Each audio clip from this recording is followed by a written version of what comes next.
තරංගායම ලැම්ඩාන දුන් තරංග සමකලාවේ පිට කරනවලු AB ස්පීකර් දෙකකින් ඒ දෙක 4 ලැම්ඩා දුරකින්ලු තියෙන්නේ සමාන්තර ඇවිදන් යන මනුස්සය ඇහෙන උපරිම තීව්‍ර ශබ්ද ගාන කීයද ඔන්න අමුතු ප්‍රශ්නයක් හරි AB කියලා ස්පීකර්ස් දෙකක් තියෙනවලු පුතා මේ වගේ ලංකාවේ අහයි කියලා නම් මම හිතන්නේවත් නැහැ මගේ ජීවිත කාලය තුත හම්බෙයි කියලා හිතන්නේ නැහැ ඉතින් AB ස්පීකර්ස් දෙකේ පරතරය 4 ලැම්ඩාලුනේ හරි 4 ලැම්ඩාලු ඒතර අපි හොඳටම දන්නවා මේක නිර්මාණකාර නිරෝධන සීන් යන්නේ තියෙන්නේ මිනිස්සෙක් මේ රේඛාව දිගේ ඇවිදගෙන යන වෙලාවක ඇවිදගෙන යනකොට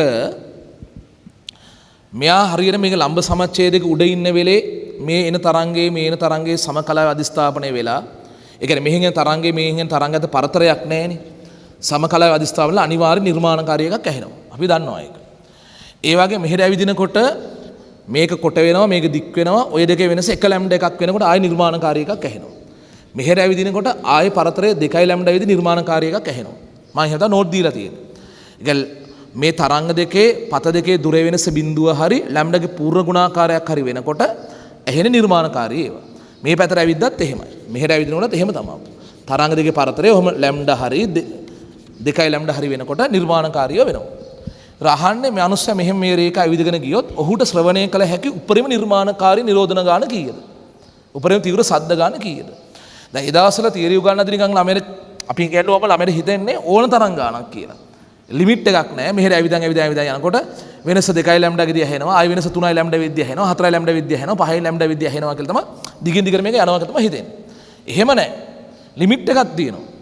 ත්‍රිකෝණයක් දැන් මෙතන A ගත්තම මෙතන B කෙනෙක් ගත්තම මෙතන C පොයින්ට් එක කියලා හිතන්නකෝ. හරි. මෙහෙම ගත්තම ළමයි ත්‍රිකෝණයක දැන් මේ ත්‍රිකෝණේ දිගම පාදේ BC නේ. මෙහෙම තියරියක් තියෙනවානේ O level කාලේ. දිගම පාදේ දිග ඉතුරු පාදවල දිගවල එකතුවට වඩා අඩුයි කියලා සීන් එකක් තියෙන්නේ.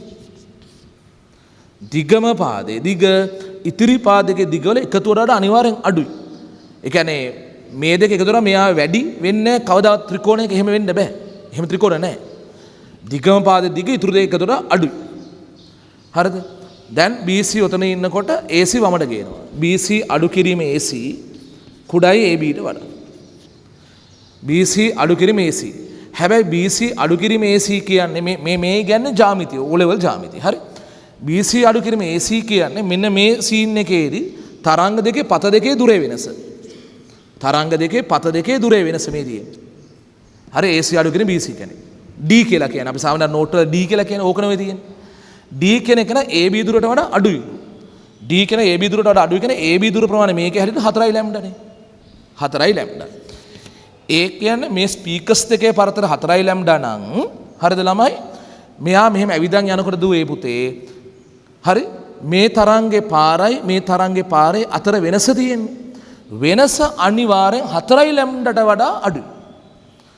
මේ දෙකේ පරතර 4 ලැම්ඩා නම් මේ තරංගේ පද දෙකේ දුරේ වෙනස හැමතිස්සෙම 4 ලැම්ඩාට වඩා අඩුයි. ඒ කියන්නේ 4 ලැම්ඩා වෙන්නත් බෑ 5 ලැම්ඩා 6 ලැම්ඩා වගේ ඒවා වෙන්න බෑ.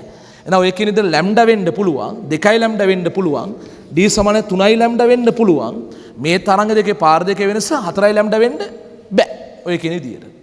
ඒ වගේ මේ පැත්තට ඇවිදිද්දිත් එහෙමනේ මේ පාර දෙකේ දුරේ වෙනස උපරිම උනොත් 3 ලැම්ඩා වෙන්න පුළුවන් 4 ලැම්ඩා වෙන්න බෑ. එතකොට ඔය කියන විදිහට නිර්මාණකාරී නිරෝධය ඇහෙන්නේ මෙන්න මේ කියන අවස්ථා ටිකේදී විතරයි. 1 2 3 4 5 6 7යි. මෙයාට නිර්මාණකාරීව ඇහෙන උපරිම අවස්ථාව තියෙන්නේ 7 සැරයක් විතරයි. පරතරේ කවදාවත් මේ තරංග දෙකේ පද දෙකේ දුර වෙනස කවදාවත් 4 ලැම්ඩා ඉක්මවන්නේ නැහැ. ඒ කියන්නේ මෙන්න මේ ස්පීකර්ස් දෙක අතර තියෙන පරතරයේ තියෙන්නේ. පරතරය අනුව තමයි තීරණය වෙන්නේ මෙයා ඇවිදිනකොට යාට උපරිම තීව්‍ර ශබ්ද කීයක් ඇහෙනවද කියන එක. හරි නේද? මුලින් මෙන්න මේ ත්‍රිකෝණය ඇඳන් මෙන්න මේ කෑල්ල ලියාගෙන ඉන්න ඕන. හරි. 21 කියලා දාලා ලියන්න මේ ත්‍රිකෝණය ඇඳ ගන්න. හරි. ABC කියලා ත්‍රිකෝණයක් ඇඳගෙන පුතේ. රයිට්. ඒ කියන්නේ අපේ සිදුවීමට ගැලපෙන්නේ ත්‍රිකෝණය ඇඳ ගන්න. AB කියන ස්පීකර්ස් දෙක. හරි ABC ත්‍රිකෝණය ඇඳ ගන්න. ඇඳගෙන ඕනනම් එතරම් මේක 4 ලැම්ඩා කියලා ලිව්වට කමක් නැහැ. මෙන්න මේ AB දුර 4 ලැම්ඩානේ පුතේ. ස්පීකර් දෙකේ පරතරය 4 ලැම්ඩානේ. හරි. හරි නේද ළමයි? ඒතර ලිව්වා නම් හරි ළමයි. BC නේ දිගම පාදේ BC කුඩායි AB ධන AC ට වඩා. BC කුඩායි AB ධන AC ට වඩා. BC කුඩායි AB ධන AC ට වඩා. BC අඩු කිරීම AC. BC අඩු කිරීම AC කුඩායි AB ට වඩා. හරිද? ඊට පස්සේ ලියන්න පුතේ BC ඍණ AC කියන එක D කියලා ලියන්නකො පුතේ. මගේ නෝට් වලට ගලපලා BC ඍණ AC කියන්නේ D කියන එක. D කියන එක කුඩායි 4 ලැම්ඩාට වඩා. D 4 ලැම්ඩාට වඩා කුඩායි. තරංග දෙකේ පත දෙකේ දුරේ වෙනස 4 ලැම්ඩාට වඩා හැමතිස්සෙම කුඩායි.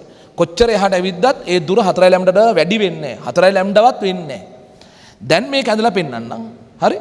AB ස්පීකර්ස් දෙක තියෙනවා 4 ලැම්ඩා දුරින් සමච්ඡේදකයේ මත මුලින්ම ඉන්නවා. ඒතර D බිඳුවයිනේ.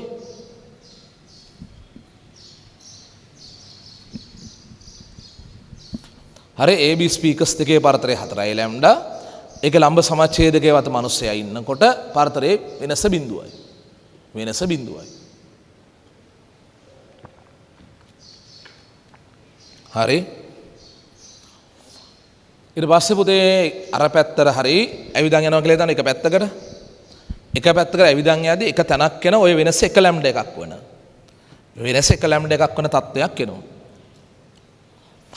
තව ටිකක් ඇවිදන් යන වෙනස ලැම්ඩා දෙකක් වෙන තැනක් එනවා. තව ටිකක් ඇවිදීදී ওই වෙනස ලැම්ඩා 3ක් වෙන තැනක් එනවා. 4 ලැම්ඩා වෙන එකක් එන්නේ නැහැ.